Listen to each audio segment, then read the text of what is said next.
morning. Good morning. And another no, I'm just doing the reading.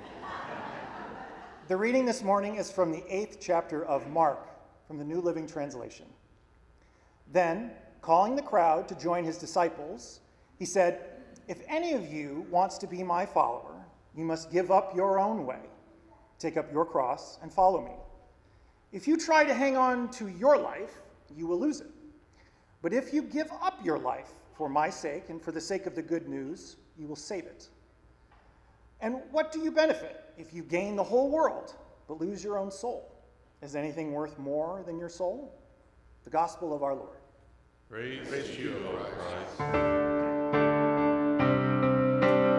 Your words give us life that's never ending. Your words bring us love that never fails. Everything else will fade away, but will remain are your words. I invite you to be seated.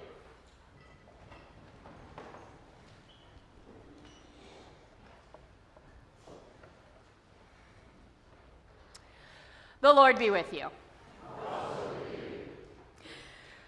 Well, here we are, another week. Another text that I went and looked at and went, oh. I'm going to have to begin with the confession. I really struggle with this text. And I started to think about the number of times I have said that standing up here, and not just up here, but in preaching in general. And I started to realize that it isn't really the text itself that I struggle with. What I struggle with is the history of oversimplification and abuse that accompanies many of these texts. Because rather than wrestling with the complexities and nuances of these texts, there is a history within our Christian tradition of kind of taking these texts that are really complicated and making them as simple as possible and tending to use them to maintain power over people rather than using them as a mirror to look at our own reflection on how we are called to follow God. And the truth that I am coming to learn, and maybe y'all know this already, is that none of Jesus' teachings, and really no text in the entirety of the Bible, are as simple as they sound or as simple as we want to make them be, because every biblical story comes with fine print. If you've ever gotten a study Bible, you will know this based on all the little tiny letters that are next to like half of the words on some of the pages, and then the paragraph long of footnotes at the bottom. And then if you got the Lutheran Study Bible, they're also all on the sides, and then there's pages. There's a lot of fine print. And the reality is, when we struggle with some of these texts, it's because we are supposed to struggle with these texts. These stories and these teachings are meant to be struggled with and wrestled with. They are challenging because at the end of the day, they ask something of us. They kind of put us on a hook and they don't let us go. They are meant to challenge us and ask us to look at our life in new ways. And any attempt to simplify these texts does a disservice to the beauty and the power of these texts and the calls that they offer. Today's text, these 3 verses that Nathan just read about taking up a cross to follow, or in the language that many of us probably know is, right, laying down our life for Christ, are part of a larger story about what it means to follow Jesus. A story we started last week with Pastor Brad's sermon on following, right, where Jesus asks his disciples, "Who do you say that I am?" And Peter makes this great, bold proclamation, "You are the Messiah." And then when Jesus starts to walk through what that actually means, Peter starts to go, no. Yeah, no, this is not what I signed up for. No. And he starts to question Jesus. And in response, Jesus looks at Peter and says, well, you're going to have to leave behind everything you thought you knew, all of your human thoughts, to follow. And it is immediately after this, immediately after Jesus says, like, you are looking at this through a human lens, not God's lens, Jesus makes this teaching that we hear today, right? If you want to follow me, you must leave behind what you know and take up your cross and follow. This text that so often gets pulled out of context is not a standalone command about how faith is suffering, that we all need to be ready to die for our faith any given day. It's a part of a story that reminds us that following Jesus is never quite what we expect. It's a reminder that when we follow, we lay down a vision of our lives as society expects us to be, and we pick up a new way of understanding and being in the world that focuses not on our human understanding, but on the expansiveness of God's love and having our worldview cracked wide open. It's a reminder that following Jesus isn't about easily understandable, happy, fuzzy bunny, unicorns and rainbows teaching, but about sometimes Jesus' teaching needs some serious wrestling and some serious fine print. Fine print like things like, yes, dear ones, there is joy and happiness and celebration and feeling good, but also there is challenge and heartache and pain. Or fine print like this way of following Jesus, as Peter expects, is not about power and prestige, about climbing all the mountains and being the most powerful, but about a gritty faith that challenges us to look at the world in new and different ways. Fine print like, if you're going to follow, you are going to have to lay down what you think you know, to be open to being changed and reshaped, and sometimes that is a hard and painful process. Jesus' invitation to give up our lives is not about immediately giving up of our physical lives, but about giving up what we think we know for something different, for something more expansive and beautiful. And that wide, expansive love that Jesus is talking about is the reason that he knows he is going to death.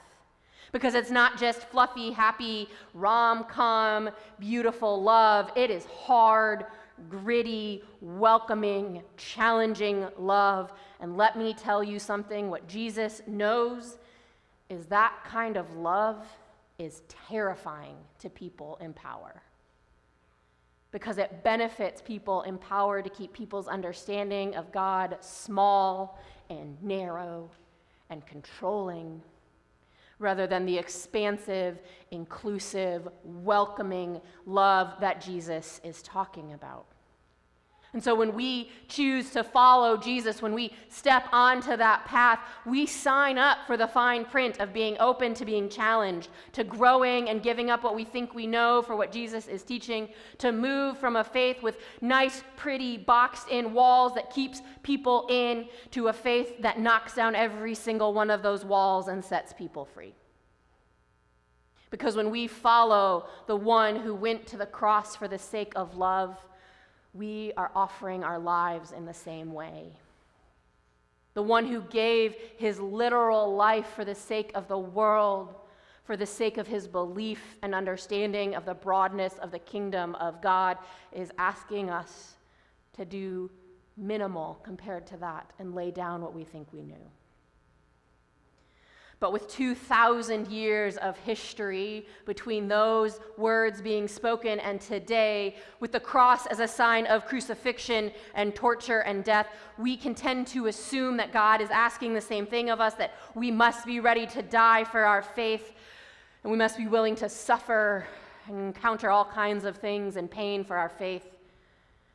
But the thing I know is that this text, this fine print, as we have called it today, on what it means to follow Jesus, needs to come with some fine print of its own. The fine print requires some fine print, and that is, not all suffering is a cross to bear. For centuries, this, and not even just centuries, today, this text is used to justify suffering and keeping people in places of oppression. Not that far in our distant history, masters used it to justify the enslavement of people. Abusive spouses use it to justify their behavior and keep people in marriages far past the point where they are healthy. Churches use it to demand unquestioned obedience, even to painful suffering for people. As I was working on this sermon, I posted in a Facebook group for Lutheran moms, and I said, tell me about the ways you've seen this text misused. And one of them said, you probably should go watch Shiny Happy People Season 2 on Amazon. If you've seen season 1, it is all about the Duggar family and their religious background, that family, 19 Kids and Counting, and their religious history and their religious abuse of that. Shiny Happy People is all about an evangelical movement called Teen Mania that was popular in the 1990s, early 2000s. I see some heads nodding like you know this. It was new to me. But within the first 20 minutes of the first episode, the first of 3 episodes, there's this scene where you are watching a stadium full of thousands of teenagers at an event called Acquire the Fire. And they are repeating and praying and weeping after the leader, Ron Luce, that they may be allowed to take up their crosses, that they should be allowed to lay down their lives and take up their crosses and lay down and they are weeping, all for the sake of a following who will essentially become a religious cult leader and in their unquestioning loyalty. I then watched the next, 2.5 episodes, the rest of the series, and watched them go through essentially boot camp and army training, the terrifying abuse that happened to these children, all in the name of carrying one's cross. And that may seem far off to some of you. That may seem like something you can't even relate to, but let me tell you that the abuse that goes with this text isn't just big abuse. It has become seemingly more innocent in our culture because we live in a culture that glorifies one's suffering. I don't know how many of you are high school athletes or athletes in any way or raised athletes, but I heard things when I was in the weight room like, no pain, no gain. Or pain is weakness leaving the body. Or you must push through the pain because on the other side of pain is the reward. Or in the beauty industry, we see and hear things like, well, pain is the price of beauty. Or pain is just the sign that the treatment is working. We hear pop singers sing, what doesn't kill you makes you stronger. This is the next one, I forgot to put it, right? Kelly Clarkson, what doesn't kill you makes you stronger. We hear things like, pain is the greatest teacher. And some of us, maybe even as a kid, heard, rub some dirt on it, you're fine. Yeah. And in the same post where I asked about the ways we've heard this text misused, one of the moms commented, you should look up the story about Lindsey Bronze, who is an English football or soccer player who played an entire soccer tournament on a broken tibia. And she gets things like, she's not human. She's superhuman. She's amazing. Credit for it all over the place. I could go on and on about the ways suffering is upheld as the price of life and is just glorified as what it needs to be. And to be fair, there is some truth to this. Sometimes there are challenges in life, right? There are places where pain and discomfort and tension are needed to grow. They are the thing that we need to make us stronger, and they are needed for changes to be made. But not always. Over Memorial Day weekend, I did something that I can't decide if it was stupid or smart yet. Time will tell. I started swimming with a master's swim team at Rice University, which is essentially like a swim team for adults. And we've got all the way from like recently graduated college swimmers to like, I think 80 in our lanes, and whatever. I'm with the 80-year-olds because it's been a minute since I swam anywhere near competitively. And some of those workouts have left me barely able to get out of the pool because my muscles are being reworked. They've felt a little like suffering, and the next morning trying to get out of bed has definitely felt a little painful. And in order for me to get back into swimming shape, into that place where I can move, there is going to be exhaustion. I knew that when I signed up. There's going to be tension and discomfort. It's part of working new muscles. It's part of re-finding those muscles that have kind of stopped working in a way. And if I stopped just because it was hard, I would not get anywhere. There would be no growth, no new strength, no nothing. But in the years since I was a high school athlete, I have had to learn that there is a difference between pain of growth and pain of injury. I've had to learn that there is a difference because if you pushing through pain that is growing pain can lead to strength, and it leads to doing things I never thought I could do. But pushing through injury leads to more injury. It leads to permanent damage. A couple years ago, I broke my toe and tried to just power through it. I now can no longer run because I am with an arthritic big toe that cannot maintain running. In her book, Untamed, in her 2020 book, Untamed, author Glennon Doyle speaks to this difference of pain and injury and pain to growth in a way that just sticks with me. And she says, and she writes, "For me, pretending was the wrong kind of hard. Divorce was the right kind of hard. For me, drinking was the right kind of hard. Sobriety was the right kind of hard. For me, directness is the right kind of hard. Empathy is the right kind of hard. Speaking up is the right kind of hard. It's all hard. So maybe it's about deciding on the right kind of hard." And that's the question, isn't it? As we seek to follow Jesus, it's what is the right kind of hard? Because yes, there is challenge and pain in faith, but it's not all supposed to be that way, right? Sometimes staying and toughing it out and loving somebody is the right kind of hard. Sometimes leaving is the best way we love ourselves and others. Sometimes staying quiet and allowing ourselves to learn and not assume we know everything is the right kind of hard. Sometimes resting in our own knowledge and speaking up is the right kind of hard. Sometimes pushing through to get to strength is the right kind of hard, and sometimes walking away because we know our own selves is the right kind of hard. My guess is in each and every one of your lives, you know the hard, and you can look at them and wonder, is it this or this? What is the right kind of hard? Because pieces of life are hard and challenging. Following Jesus is hard and challenging. It all asks something of us. But the question becomes, is this the right kind of hard? Because not all challenge, not all suffering, not all pain is the right kind of hard. Because when Christ calls us to follow, the thing that I am learning is that Christ calls us to follow. It's not about being ready to give up on our lives, what we think we know. It isn't about death. It's about new life and resurrection. It's about moving through towards healing. It's about expansive life and love. Yes, the fine print in a sermon series on following God, Christ is that following asks something of us. It asks us to lay down what we think we know, to walk away from the appearances of easy and simple and take on the challenge of doing things that feel undoable.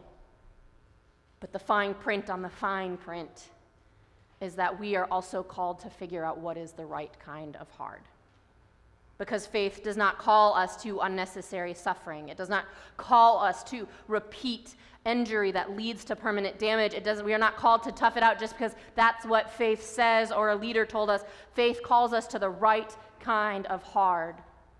And because we live in a world where this text has been misused and abused, because we live in a culture that glorifies suffering and those who power through, answering that question is hard.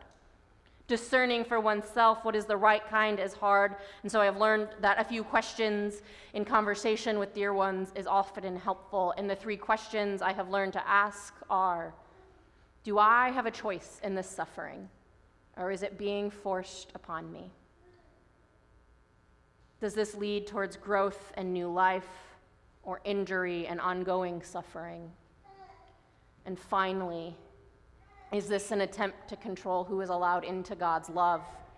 Or does this hard expand the proclamation of God's love for all, regardless? And I find if I can answer my question that, yeah, I kind of have a choice. God doesn't always leave a choice. You know, Bishop Curry might be the example of that. Didn't really have a choice. That it leads to life, that it leads to freedom, that it attempts to expand God's love to all creation, then in continuing on that path is usually the right kind of hard. It is the hard that leads to the proclamation of the gospel. It's the kind of hard that God is calling us towards. So, dear ones, this week as you go forward, may you listen. May you hear where God is calling you to follow, and may you have the strength and endurance for the challenges that are the right kind of hard. And may you have the wisdom and the courage to leave behind the ones that aren't, so that you can seek the expansive life that Christ calls you to, so that you may know the love of the one who calls us into a new way of life, who walks alongside us when the journey is challenging and promises us rest when we need to lay every burden down. And all of God's people said, I invite you to stand and join us in singing.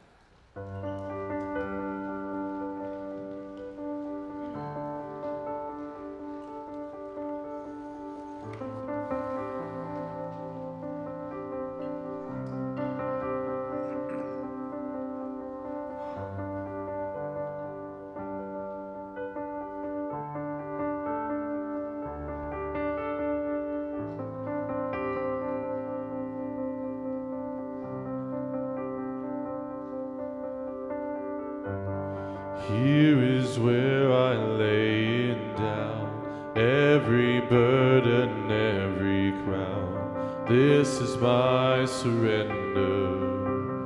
This is my surrender. Here is where I lay it down, every lie and every doubt. This is my surrender. And I will make room for you to do whatever you want to do whatever you want to. And I will make room for you to do whatever you want to do whatever you want to. Here is where I lay it down, every burden, every crown. This is my surrender. This is my surrender. Here is where I lay it down, every lie and every doubt. This is my surrender. And I will make room for you to do whatever you want to do whatever you want to. I will make room for you to do whatever you want to do whatever you want to. And I will make room for you to do whatever you want to do whatever you want to. And I will make room for you to do whatever you want to do whatever you want to.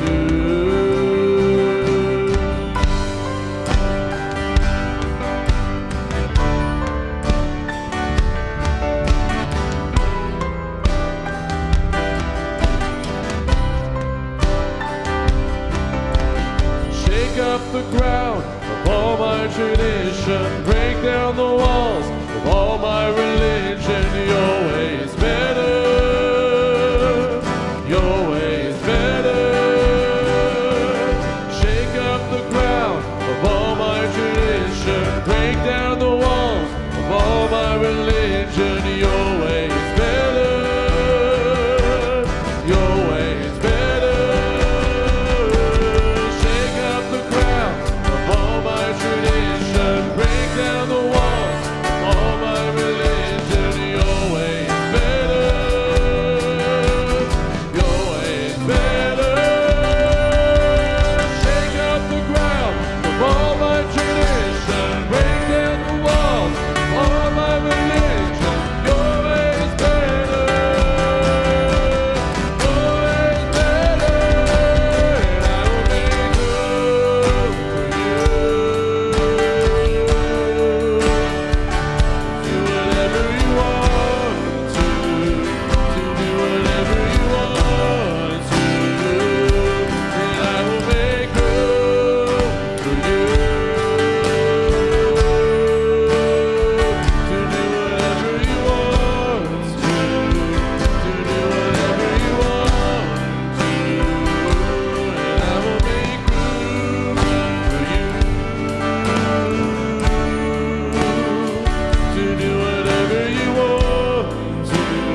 Here is where I lay it down.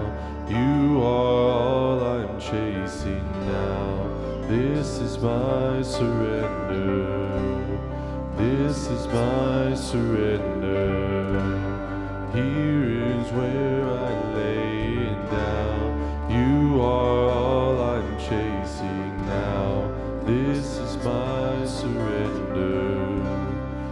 This is my surrender. Amen. Please be seated. All right, we're going to head to the offering portion.